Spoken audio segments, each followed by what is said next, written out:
الصلاة والسلام على من لا نبي بعد أما بعد وأعوذ بالله من الشيطان الرجيم بسم الله الرحمن الرحيم إن الدين عند الله الإسلام بسم الله الرحمن الرحيم رب اشرح لي صدري ويسر لي أمري واحلل عقدة من لساني يفقهوا قولي అనంత కరుణామయుడు అపార కృపాశీలుడు సర్వలోకాల సృష్టికర్త పెద్ద ప్రారంభిస్తున్నాము.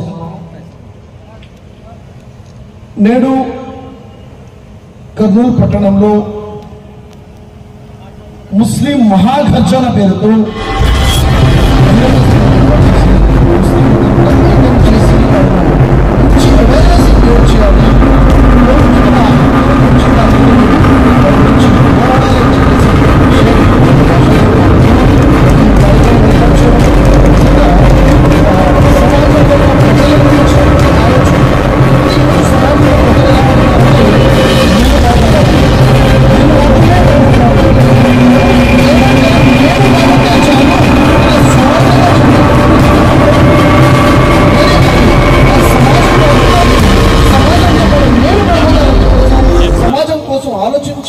ఇంత పెద్ద కార్యక్రమాన్ని మొదలుపెట్టారు. కేవలం ఇక్కడే కాదు, రాష్ట్ర నలువ్యాప్తంగా దేశంలో కూడాను వ్యాపింపజేసి ఒక ఐక్యత కోసము డెవలప్మెంట్ కోసం వర్క్ చేస్తామని వారు మాటిచ్చారు. మరి వారికి మరింత శక్తిని సృష్టికర్తన దైవం ప్రసాదించాలని చెప్పేసి మనస్ఫూర్తిగా కోరుతున్నాం.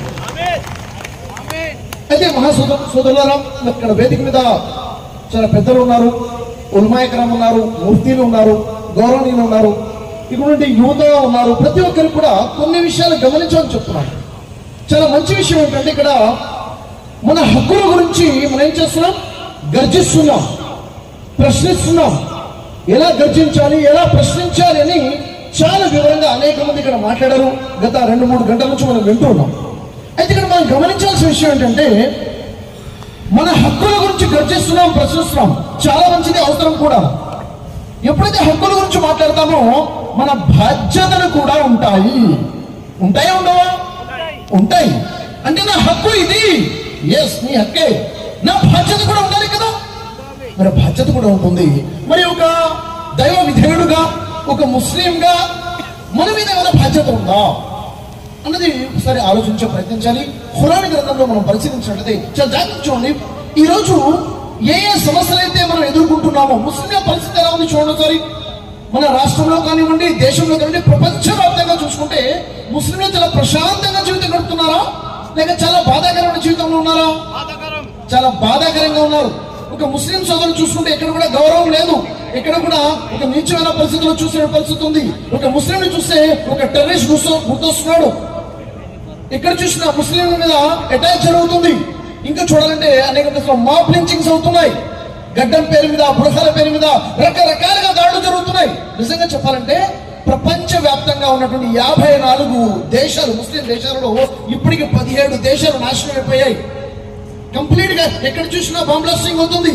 ముస్లింల పరిస్థితి చెబితేనే గుండె వణిగిపోయే పరిస్థితి ఉంది.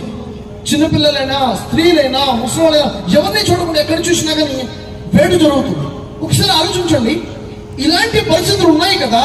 మరి ఇలాంటి పరిస్థితులు ఉన్నా అన్న విషయము సృష్టికర్త దేవుడికి తెలుసా, తెలియదా? దేవుడు చూస్తున్నాడా లేదా? ఎస్, దేవుడు చూస్తున్నాడు. దేవుడు తెలియకుండా ఏమాత్రం ఒక చీమ కూడా పుట్టదు, ఒక ఆకు కూడా రాలదు. మరి అలాంటప్పుడు ఇంత దౌర్జన్యం జరుగుతుంది కదా. దేశవ్యాప్తంగా గుజరాత్ చూసుకోండి, అస్సాం చూసుకోండి, ప్రపంచ దేశాలు చూసుకోండి, ఎక్కడ చూసినా దౌర్జన్యం, దౌర్జన్యం, దౌర్జన్యం. మరి ఇలాంటి దౌర్జన్యం జరిగేటప్పుడు సృష్టికర్త అయిన దేవుడు ఎందుకు చూస్తూ ఊరుకున్నాడు? ఎందుకు దౌర్జన్యం చేసే వారిని ఆపటం లేదు? ఎందుకు ఇలా జరుగుతుంది? ఏంటి పరిస్థితి అంటే గమనించండి. చాలా మంది పెద్దలు, ఉల్మాయకరం ఏమంటున్నారంటే ఇది ముస్లిం సమాజం మీద ఒక పరీక్ష, ఇంతిహాన్. ఏంటిది? ఒక పరీక్ష ఇది. ఇప్పుడు మనం ఏం చేయాలి? మనందరం కూడా సహనం వహించాలి అంటున్నారు, నమాజ్ చేయాలి అంటున్నారు, సహనం వహించాలి అంటున్నారు. ఇంకా మరి ఏ మీద దౌర్జన్యం చేస్తున్నారు? రాష్ట్రాల్లో, దేశాలలో, ప్రపంచంలో వారి గురించి దువా చేయాలి. ఓ సృష్టికర్త దేవా, వారికి సన్మార్గాన్ని వారిని నాశనం చేసేసాయి. దౌర్జన్య పరులని నాశనం చేయని దువా చెప్తున్నారు, చేస్తున్నారు కూడా. అవునా కాదా చెప్పండి? చేస్తున్నారా లేదా? ఎక్కడెక్కడైతే దౌర్జన్యం జరుగుతుందో చిన్న పిల్లల మీద, ఆడవారి మీద, మగవారి మీద, బలహీనంగా ఉన్న మనుషుల మీద వారికి సన్మార్గాన్ని ప్రసాదించు, హిదాయత్ ఇవ్వు, లేకపోతే వారిని నాశనం చేస్తాని బద్దువాలు కూడా చేస్తున్నారు మసీదుల్లో, నమాజుల్లో కూడా. ఇక్కడ ఒకసారి గమనించాల్సిన విషయం ఏంటంటే, నిజంగా మనం ఎదురు చూస్తున్నాం కదా, దేవుడు సహాయం వస్తుంది, అల్లా సహాయం వస్తుంది, అల్లా మనల్ని కాపాడుకుంటాడు, దౌర్జన్యం చేసే వారిని శిక్షిస్తాడు అని చెప్పేసి ఎదురు చూస్తున్నాం కదా. నిజంగానే దౌర్జన్యం చేసే వాళ్ళని దేవుడు శిక్షిస్తాడా? వారి మీద దేవుడి శిక్ష వస్తుందా? ప్రపంచవ్యాప్తంగా యూదులు కానివ్వండి, లేకపోతే ఎవరైనా కానీ, వీరు వారని కాదు, ఎవరెక్కడ దౌర్జన్యం చేస్తుందో మనకు అవగాహన ఉంది. వారి మీద దేవుడి శాపం కురుస్తుందా? వారిని దేవుడు శిక్షిస్తాడా అంటే ఖురాన్ అల్లా చెప్తాడు, ఒక జాతిని నేను నాశనం చేయను ఎప్పటివరకైతే వారి వద్దకు నేను ఒక హెచ్చరిక చేసేవాడిని పంపను. అంటే ఒక జాతిని మీద దేవుడి శిక్ష రావాలంటే వారి దగ్గరికి ఒక హెచ్చరిక చేసేవాడు వెళ్ళాలి, వారికి చెప్పాలి, దేవుడికి భయపడమని చెప్పేవాడు ఉండాలి. అంటే హెచ్చరిక చేసేవాడు పంపకుండా, గతంలో ఎన్ని జాతులైతే దేవుడు నాశనం చేశాడో వారి దగ్గరికి దేవుడు హెచ్చరిక చేసేవాడిని పంపించాడు, వారు వినలేదు, అప్పుడు వారి మీద శిక్ష విరుచుకుపడింది. సోదరులారా, మరి వీరి దగ్గరికి హెచ్చరిక చేసేవారు, శుభవార్త ఇచ్చేవారు వెళ్తున్నారా? మీరు దైవ విధేయులుగా ఉండండి, మీరు మానవత్వాన్ని కలిగి ఉండండి, అప్పుడు దేవుడు మీకు మంచి బహుమానం ఇస్తాడు, మీరు ఇలాంటి హింస చేస్తే దేవుడు పట్టుకుంటాడు అని హెచ్చరిక చేసేవారు వెళ్తున్నారా? లేదు కదా. గతంలో దేవుడు ప్రవక్తని పంపించాడు, ప్రవక్తలు వచ్చారు, ప్రజల్ని హెచ్చరించారు, ప్రజలకు శుభవార్తలు ఇచ్చారు, మీకోసం శాశ్వతంగా స్వర్గం ఉంది, జాగ్రత్త, మీకోసం నరకం ఉందని హెచ్చరిక చేసేవారు వచ్చారు. చివరి ప్రవక్త ముహమ్మద్ సల్లల్లాహు అలైహి వసల్లం వచ్చారు, ఇక ఏ ప్రవక్త రానేవారు లేరు, వచ్చేవారు లేరు. మరి బాధ్యత ఎవరిది?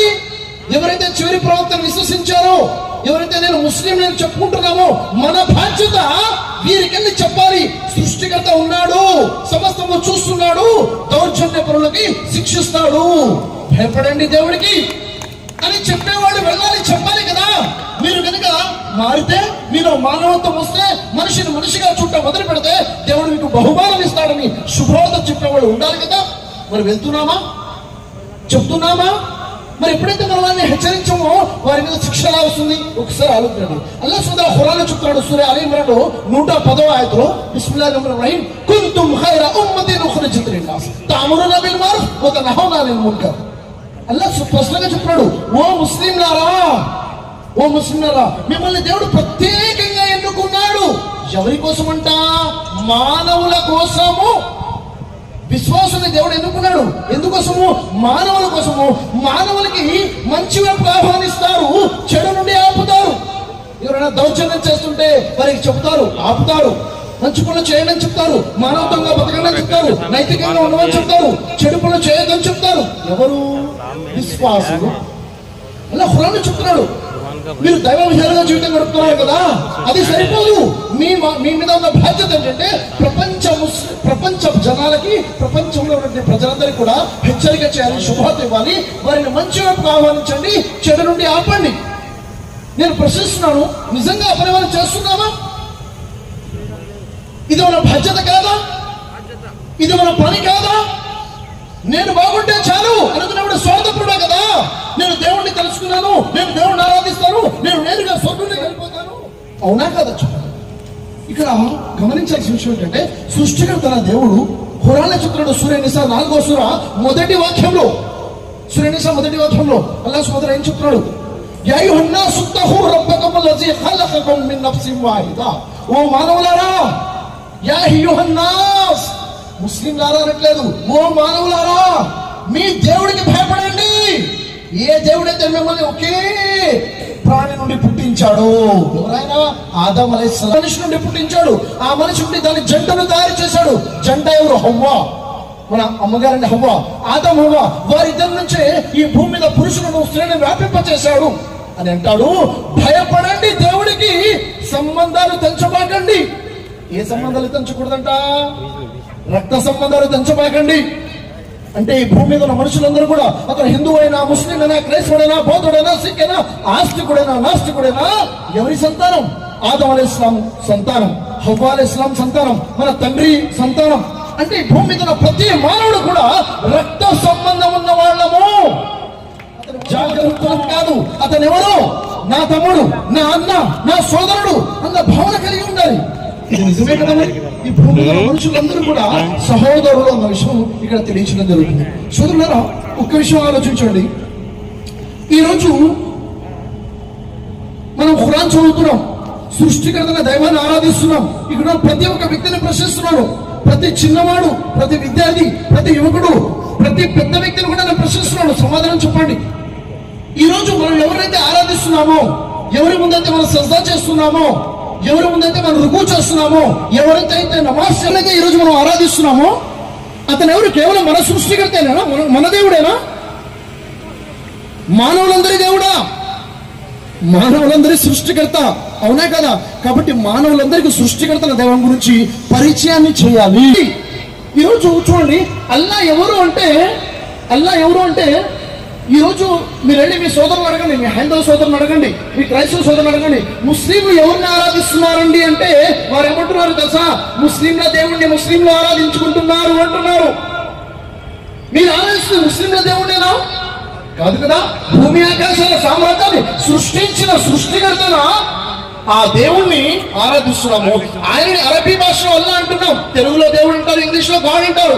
అవునా కదా? చెప్పండి. మరి ఈ విషయం మనం చెప్పడం లేదు కదా, తెలియచేయడం లేదు కదా. ఈరోజు ఏదైతే ఖురాన్ గ్రంథం ఉందో, ఈ ఖురాన్ గ్రంథాన్ని చదువు మన హైందవ సోదరులైనా మరి ఎవరైనా కానీ ఏమంటున్నారు? ఈ ఖురాన్ ఇస్తున్నాము. చూడండి, ఇక్కడ విషయం చెప్తాను. సూర్య బఖ్రాలో జాగ్రత్తగా గుర్తుపెట్టుకోండి, పెన్ను పేపర్ ఉంటే రాసుకోండి. సూర్య బఖ్రాలో 2వ సూర 159వ వాక్యాన్ని ఇంటికెళ్ళి చదవండి. 159 సూర్య బఖ్రాలో. సూర్య బఖ్రా అంటే 2వ సూర, ఖురాన్ 2వ సూర 159 వాక్యంలో అల్లా సోదరు ఏం చెప్తున్నాడు? నేను నా వాక్యాలను అవతరింపచేశాను. అల్లా ఖురాన్లో ఉన్న వాక్యాలని, ఆయతులని అల్లా అవతరింపచేసిన వాక్యాలు. ఇవి సమస్త మానవాళి కోసం మార్గదర్శకమని నేను తెలియజేశాను. ఖురాన్ ఎవరి కోసం అండి? సమస్త మానవుల మార్గదర్శక కోసం తెలియజేశాడు. ఇది మీకు తెలిసిన తర్వాత కూడా ఎవరైతే మీరు దీన్ని దాచిపెడతారో వారి మీద అల్లాహ్ శాపం ఉంది. ఎవరి శాపం ఉంది? అల్లాహ్ శాపం ఉంది. ఎవరి మీద? ఎవరైతే దేవుడు అవతరింపజేసిన వాక్యాలని, ఆయతుని దాచిపెడతారో. చెప్పండి, ఈరోజు ఖురాన్లో ఉన్న ఆయతుని దాచిపెడుతుంది మన హైందవుల, క్రైస్తవుల, యూదుల?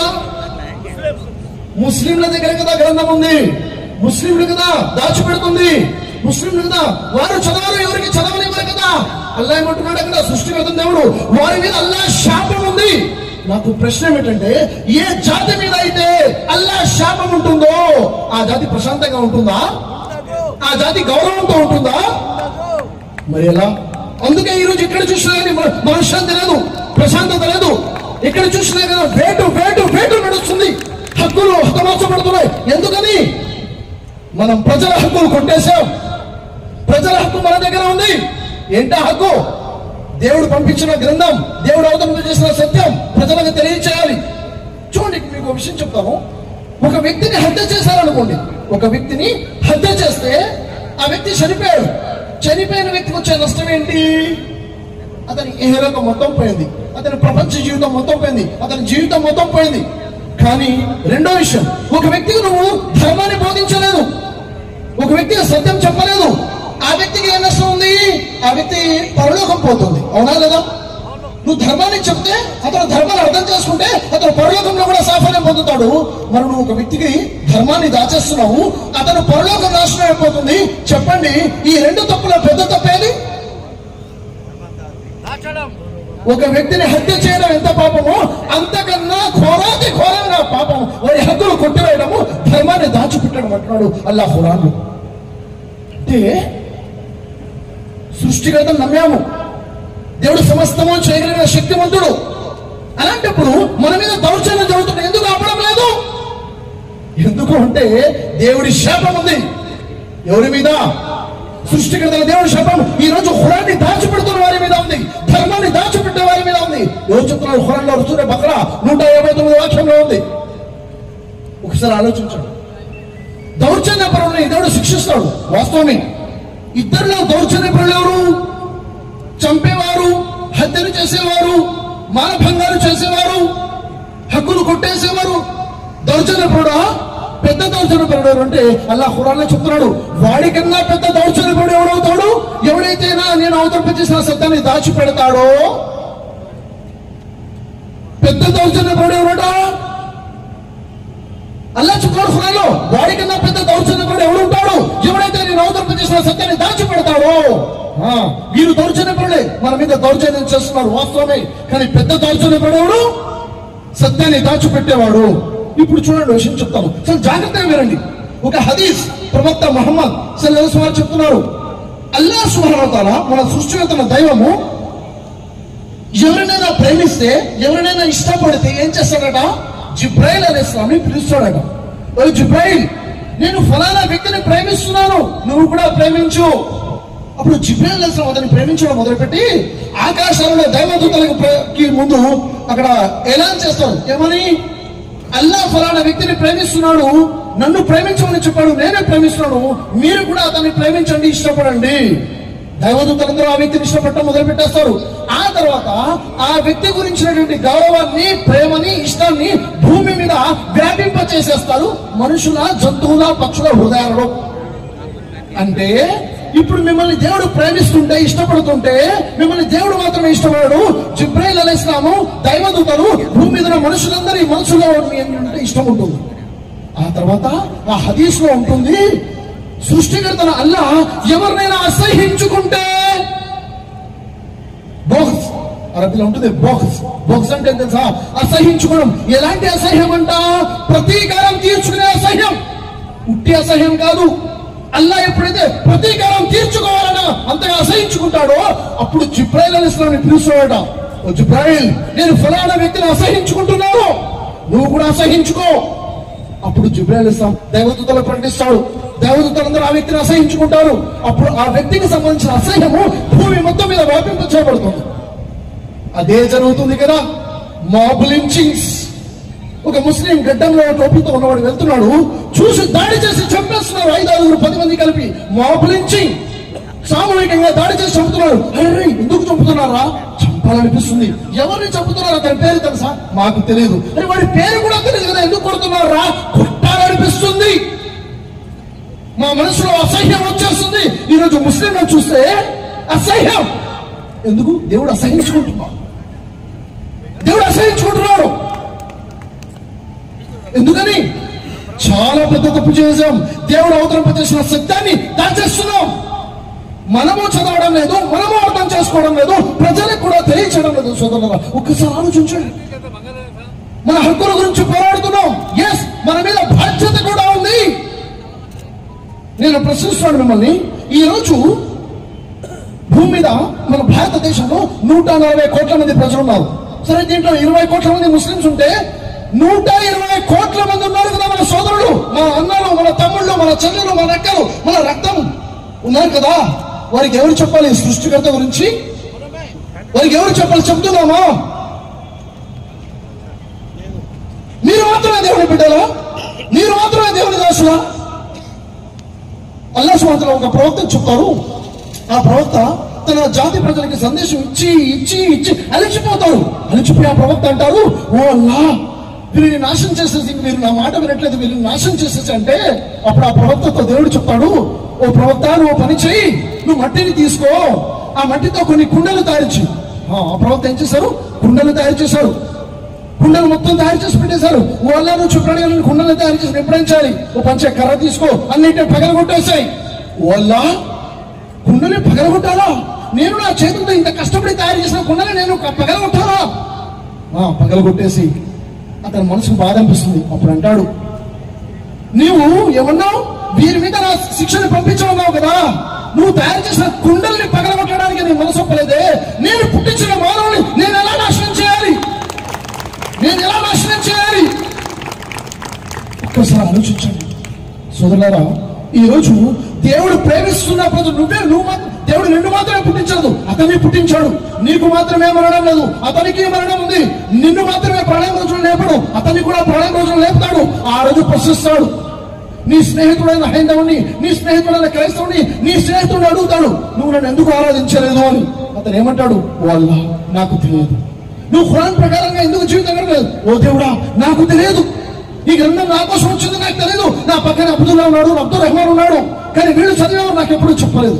దేవుడా, నాకు తెలియదు. దేవుడా కంప్లైంట్ చేయడా? చేస్తాడు కదా. ఆ రోజు నువ్వు ఇచ్చే సమాధానం ఏంటి? ప్రవక్త ముహమ్మద్ వారు తెలియజేశారు, జాగ్రత్తగా వినండి. బనీ ఇస్రాయిల్ తెగలో ఒక జాతి ఉంది. ఆ జాతి మీదకి, ఆ జాతిలో ఉన్న ప్రజలందరూ కూడా చాలా దౌర్జన్యపరులుగా మారిపోయారు, దేవునికి పూరి వ్యతిరేకంగా మారిపోయారు. అప్పుడు దేవుడు ఏం చేస్తాడంటే, సృష్టికర్త వల్ల దైవదూతల్ని పంపిస్తాడు, వారిని నాశనం చేయండి అని. జాగ్రత్తగా వినండి, చెప్తుంది, జాగ్రత్తగా వినండి. దైవదూతలు భూమి మీదకి వచ్చారు. ఏం తీసుకొచ్చారు? దేవుని శిక్షను తీసుకుని వచ్చారు. దేవుని శిక్షణ తీసుకొచ్చారు. ఆ జాతి మీద దేవుని శిక్షణ వేసే ముందు చూస్తే, ఆ జాతిలో ఒక వ్యక్తి దేవుని ఆరాధన చేస్తున్నాడు. ఎప్పటి నుంచి? 40 సంవత్సరాల నుంచి దేవుడిని ఆరాధిస్తున్నాడు తీరిక లేకుండా. మేము ఇక్కడ దేవుడి శిక్షణ వదిలేస్తే ఈ వ్యక్తి కూడా నాశనం అయిపోతాడు కదా అని వాళ్ళకి అనుమానం వచ్చేసి తిరిగి దేవుడి దగ్గరికి వెళ్ళిపోతారు. ఏమైంది? దేవుడా, అక్కడ ఫలానా వ్యక్తి ఉన్నాడు, ఒక వ్యక్తి ఉన్నాడు, అక్కడ నిన్ను ఆరాధిస్తున్నాడు, నీ ఆరాధనలోనే ఉన్నాడు మొత్తం 40 సంవత్సరాల నుంచి. అక్కడ మేము శిక్ష వదిలితే అతను కూడా చనిపోతాడు అంటే, అప్పుడు సృష్టికర్త దేవుడు చెప్తాడు, శిక్షను అక్కడి నుంచే మొదలు పెట్టండి. ఆ వ్యక్తి జాయి నమాజ్ నుంచే మొదలు పెట్టండి, అతని ముసల్లా నుంచే శిక్ష మొదలు పెట్టండి. ఎందుకని? సమాజం చెడిపోతుంటే, సమాజం దుర్మార్గంలో ఉంటే వాళ్ళని కాపాడాలన్న మానవత్వం లేని వాడు శిక్షకు మొదటగా అర్హుడు వాడికన్నా. ఈరోజు 5 పూటల నమాజ్ చేస్తున్నాం, రోజాలు ఉంటున్నాం, జకాత్ ఇస్తున్నాం, హజ్ను ఉమ్రాలు చేస్తున్నాం. జాగ్రత్త, దేవుడి శిక్ష వస్తే మొదటిగా పడేది ఎవరి మీద? ఆలోచించండి. మానవత్వం లేనివాడు దైవదాసుడు కాలేడు. నీ పొరుగువాడు ఆకలిగా ఉంటే, నువ్వు కడుపు నిండా భోజనం చేసి పడుకుంటే నువ్వు దైవదాసుడివే కాదన్నారు. నీ పొరుగువాడు ఆకలిగా ఉంటేనే ఇంత పెద్ద మాట చెప్పారు. నీ పొరుగువాడికి సృష్టికర్త దేవుడు ఎవరో తెలియదు, దాహంగా ఉన్నాడు, పాపవాడికి జ్ఞానం లేదు, నువ్వు చెప్పడం లేదు. ఇంత పెద్ద దౌర్భాగ్యం. ఆలోచించండి.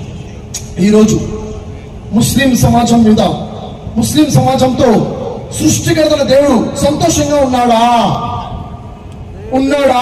అంటే, సూర్య బహ్రాలో చెప్తున్నాడు, నా శాపం ఉంది అంటున్నాడు. జాగ్రత్త, ఇంటికి ఖురాన్ తెరిచి చదవండి. అర్థమవుతుందా?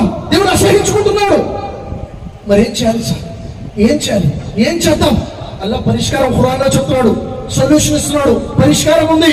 ఏంటి? సూర్య బహ్రాలో 160వ ఆయత ఓపెన్ చేశారు. అలా చెప్తున్నాడు, ఇల్లల్లజీన తాబు వస్లహు వబయ్యను అని చెప్తున్నాడు. అంటే మీరు పని చేయండి. ఏం చేయాలంట? మీరు తౌబా చేసుకోండి, అల్లాతో క్షమాపణ కోరండి. అల్లాతో క్షమాపణ కోరాలంట, తౌబా చేయాలంట. తౌబా అంటే ఏంటి? ఒక మనిషి పాపం చేసిన తర్వాత తౌబా చేస్తాడు. నేనేం పాపం చేశాను తౌబా చేయడానికి? చాలా పెద్ద పాపం చేశావు, సత్యాన్ని దాచేసావు, చాలా పెద్ద పాపం చేసావు. నువ్వు అర్థం చేసుకో ఫస్ట్, నువ్వు చేసింది పాపం అని, నువ్వు చేసింది ఘోరమైన పాపం అని. ప్రజల హక్కులు కొట్టేశావు. ప్రజల హక్కు ఖురాన్, ప్రజల హక్కు దేవునికి సందేశం, ప్రజల గురించి పరలోకాన్ని చెప్పాలి, చెప్పాలి. ప్రజల హక్కు దాచేసావు. నువ్వు అర్థం చేసుకో, ఎస్ నేను తప్పు చేశాను అని నువ్వు అర్థం చేసుకో. అదంతా దేవుడా నన్ను క్షమించు, నీ ధర్మాన్ని నేను దాచిపెట్టేశాను, తౌబా చేసుకో. తర్వాత ఏం చేయాలి? ఇస్లా చేసుకో, నిన్ను మార్చుకో. ఎలా మార్చుకోవాలి? ఇప్పటిదాకా ఏమన్నా వచ్చి వాడు వేరు మేము వేరు, అవునా లేదా? నీ బిహేవియర్ ఎలా ఉండేది? మేము ఒకటి, వాడు కాదు, ప్రజలందరూ ఒకటే. ప్రజలందరూ ఆదం సంతానమే, ప్రజలందరూ పుట్టించింది సృష్టికర్త దైవమే. నీలో ఉన్న రక్తం తనలో ఉన్న రక్తం ఒకటే. నీకు మరణం ఉంది, తనకి మరణం ఉంది. ప్రేమించడం మొదలుపెట్టు. ప్రవక్త ముహమ్మద్ సల్లల్లాహు అలైహి వసల్లం ప్రజలందరినీ ఎలా చూశారు? ముహమ్మద్ ప్రవక్త ఉమ్మతి అంటే ఎవరండి? ముస్లింలా? ఉమ్మతి అంటే ప్రతి మానవుడు, irrespective of religion and caste, ప్రతి మానవుడు ఉమ్మతియే. మరేమనుకుంటున్నాం? తప్పదు. మానవుని ప్రేమించాలి, సంబంధాలు తెంచుకోండి, ఇస్లా చేసుకోండి. ఆ తర్వాత ఓ బయ్యను బయాన్ చేయడం మొదలు పెట్టాలి, చెప్పడం మొదలు పెట్టాలి. ఏం చెప్పాలి సార్? చెప్పడానికి అర్హత ఉందా మన దగ్గర? చెప్పేంత మంచి ప్రవర్తన ఉందా? ముందు స్నేహం చేయండి, ప్రేమించండి, దగ్గర అవ్వండి, సృష్టికర్త దేవుడి గురించి తెలియచేసే ప్రయత్నం చేయండి. జీవిత లక్ష్యం ఏంటో చెప్పండి, స్వర్గం ఏంటో చెప్పండి, నరకం ఏంటో చెప్పండి, తెలియచేయాలి. అప్పుడు మాత్రమే దేవుడు క్షమిస్తాను అంటున్నాడు. మీకు ఒక విషయం చెప్తాను, జాగ్రత్తగా వినండి. బర్మా ఎంతమందికి తెలుసు? బర్మా తెలుసు కదా? బర్మాలో జరిగిన సంఘటన మీకు చెప్తాను, జాగ్రత్తగా ఉండండి. ఇది మన కోసం గుణపాఠం, ఇది మన కోసం గుణపాఠం. మౌలానా అలీమియా నద్వీ రహమతుల్లాహి వారు చాలా గొప్ప ఇస్లామిక్ పండితులు. వారు బర్మా వెళ్ళారండి. ఎప్పుడు? 1961లో. జాగ్రత్తగా వినండి. 1961లో బర్మా వెళ్ళారు. వెళ్ళి అక్కడ వారు చేసిన ప్రసంగం ఇప్పుడు కూడా ఆడియో రికార్డింగ్ ప్రస్తుతం ఉంది, అందుబాటులో ఉంది. మరి ఏం ప్రసంగం చేశారు ఇప్పుడు నేను మీకు చెప్తాను, షార్ట్ గా చెప్తాను, అర్థం చేసుకోండి. మనకందరికీ గుణపాఠం ఉంది. ఏం చెప్తున్నారు తెలుసా? మరో అలీమియా నద్వీ చెప్తున్నారు, ఓ బర్మా ముస్లింలారా, అల్లా యొక్క శిక్ష నలువైపు నుంచి నాకు కనిపిస్తుంది. అల్లా శిక్ష దగ్గరగా వచ్చేసింది. ఓ ముస్లింలారా, ఏం చేస్తున్నారు మీరు? మేల్కోండి, ప్రజలకి సత్యం చెప్పడం మొదలు పెట్టండి, దేవుడి గురించి ప్రజలకు తెలియజేయడం మొదలు పెట్టండి, ధర్మాన్ని ప్రజలకు తెలియజేయడం మొదలు పెట్టండి, దేవుడి శిక్ష దగ్గరగా వచ్చింది అని హెచ్చరించారు. నా చేతిలో అధికారం ఉంటే మీ ఫ్యాక్టరీస్ కి లాక్ చేసేవాడిని, మీ ఆఫీసెస్ కి లాక్ చేసేసేవాడిని, మీ పనులన్నీ ఆపేసేవాడిని. ఒక్కరోజు ఒక్క రోటీ అంటే ఒక్క రొట్టె తినేనా కానీ, కడుపుకి రాళ్లు కొట్టుకునేనా కానీ అందరికీ సందేశం అందచేయమని చెప్పేవాడిని. కానీ నా చేతిలో అధికారం లేదు, నేను మీకు హెచ్చరిస్తున్నాను అని చెప్పారు. ఇంటింటికి వెళ్ళండి, వ్యక్తి వ్యక్తిని కలవండి, ప్రతి వ్యక్తికి ధర్మం గురించి బోధించండి, లేకపోతే మీరు ఈ దేశంలో ఉండడానికి అర్హత కోల్పోతారు అన్నాడు 1961లో. ఈరోజు ఇది సెక్యులర్ కంట్రీ, ఇది కనుక బుద్ధిస్ట్ కంట్రీగా మారిపోతే మీరు ఇక్కడ ఉండడానికి అర్హత కలిగి ఉండరు. ఈ రోజు మీ దగ్గర ఉన్న బంగ్లా, మీ దగ్గర ఉన్న డబ్బు, మీ దగ్గర ఉన్న ఆస్తి, మీ బలం మీకేమీ పని చేయదు అని చెప్పారండి. కానీ ఎవడు వినలేదు. ఏమన్నారు? కనీసం 10 నుంచి 20 సంవత్సరాలైనా దేవుడి పని చేయండి, అల్లా శిక్ష దూరం అయిపోతుంది అంటే ఎవడు వినలేదు. కానీ ఇప్పుడు నమాజ్ చేసేవారు, రంజాన్లో రోజులు ఉండేవారు, హజ్లో ఉమ్రాలు జరిగేవి. ఏం చేయలేదు? ధర్మాన్ని దాచిపెట్టారు. ఏం జరిగింది సార్? 1980లో బుద్ధిస్ట్ స్టేట్ గా మారడము, వాళ్ళు అక్కడ నుండి సిటిజన్షిప్ కోల్పోవడము, ఆ తర్వాత ఊచకోత మొదలవలేదా? మనం చూడలేదా? ఏం జరిగింది సార్? 1980 నుంచి ఇప్పుడు జరిగిన పరిస్థితి ఏంటి? రోహింగ్యా ముస్లింల పరిస్థితి ఏంటి? బర్మాలో ముస్లింలు ఏమైపోయారు? అక్కడ ముస్లింలు ఊచకోతకు వచ్చారు, లక్షల మంది చచ్చిపోయారు. పురుషులను చంపేశారు, స్త్రీలను ఉంచడం మొదలు పెట్టేశారు. చిన్న చిన్న పురుషుల భార్యను చంపేశారు, స్త్రీలను ఉంచడం మొదలు పెట్టేశారు. వాళ్ళు ప్రాణాలు కాపాడుకోవడం కోసం బర్మా నుంచి బంగ్లాదేశ్ అలా వెళ్ళారు. మా ముస్లిం దేశం కదా అని బంగ్లాదేశ్ వెళ్ళారు. అక్కడ బర్మా ఆర్మీ నిలబడి కృష్ణాన్ని చంపడం మొదలేశారు. ఎవడు కాపాడు సార్? ఎవడు కాపాడు? అర్థం చేసుకోండి. ఇలాంటి ఒక వ్యక్తి తలదాచుకోవడానికి చాలా మంది భారతదేశం వచ్చారు, వేరు వేరు దేశాలకు వెళ్ళిపోయారు. ప్రపంచంలో చూడండి, 110 మిలియన్ పీపుల్ ఈరోజు ఇల్లు లేకుండా అయిపోయి ఉన్నారు. పరిస్థితి ఎందుకు ఇలా ఉంది? ఎందుకు ఇలాంటి పరిస్థితులు ఉన్నాయి? ఎందుకంటే మనం చాలా పెద్ద తప్పు చేస్తున్నాము, చాలా ఘోరమైన పరిస్థితుల్లో ఉన్నాము. అర్థం చేసుకోండి. మన హక్కులు ఉన్నాయి, పోరాడదాం. బాధ్యత కూడా ఉంది. మనం ఎంత పోరాడినా కానీ బాధ్యత నెరవేరిస్తే దేవుని యొక్క కారుణ్యం మన మీద ఉండాలి. అర్థమవుతుందా సార్? ఎంతమంది మనలో మార్పు తెచ్చుకోవాలని ఆలోచన కలిగి ఉన్నారు సార్? మార్పు తెచ్చుకోవాలి. ఏ మార్పు తెచ్చుకోవాలి సార్? ప్రేమించడం మొదలు పెట్టండి, ఇష్టపడడం మొదలు పెట్టండి, కౌగులించుకోవడం మొదలు పెట్టండి.